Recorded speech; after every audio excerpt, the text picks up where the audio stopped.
Oh, hey, didn't see you there. Welcome. So, I'm a teacher.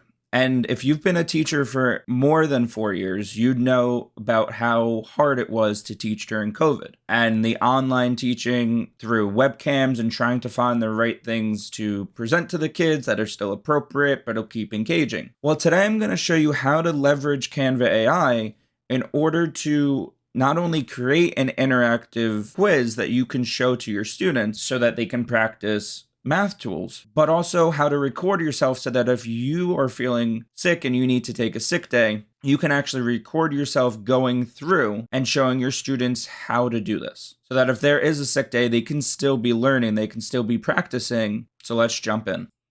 So the first thing that you're going to do is you're going to go on to Canva AI and you're going to type in what you want to do. So in this case, I'm going to create an interactive multiplication and division fact quiz for fourth graders that tests their facts up to their 12's times tables. Canva will actually tell you all of the code that it's using so that you can actually see what it's doing behind the scenes. I actually had to do this twice because the first time I did it, it wasn't actually interactive. So Canva AI still has a little bit to go, but for the most part, even with the redo, it only took me about 5 minutes start to finish. So now that I'm here, I have all of these buttons. So I can switch it from multiplication to division.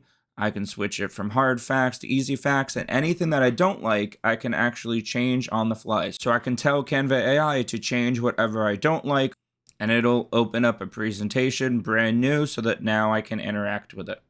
If I get a question right, it'll tell me that it's right and give me a little cheer. If I get a question wrong, it'll tell me that I'm incorrect and give me the right answer.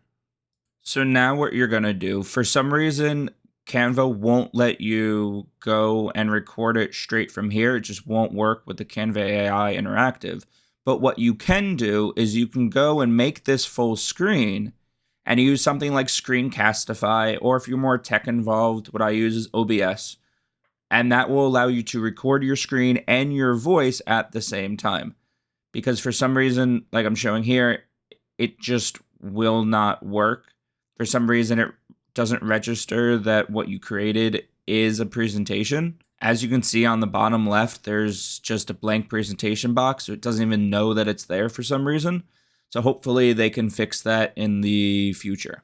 But as it is, what you can do now is you can present it. So you can say, hey class, this is Mr. Lagana. Sorry I'm not here, but let me walk you through this. Let me show you how this works. And then they'll be good to go after that. What you can also do is upload this directly to Google Classroom if you have that linked with Canva, and you can link it pretty easily.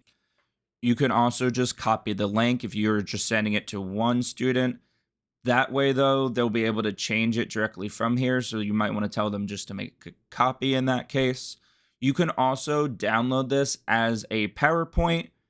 However, since it's not Canva native, or since it is Canva native and it's not PowerPoint native, you might not have all the functionality that you would in Canva AI. But now that I'm here, once you have this foundation, you can always change it. So if you wanted to change this to a biology quiz, or if you wanted to change this to a fraction quiz, or if you wanted to change this to a world history quiz, this is your template so that you can now make this whatever you would like it to be. That's it for me. If you want any more tutorials on how to use Canva or Canva AI or more tools that'll make you a better teacher, a better creator, make sure you click that like button and subscribe, and let me know in the comments down below what you would like to see. I'm down to learn new things. I always like to research what's out there. So let me know what you want to see, what will help you. But other than that, happy teaching.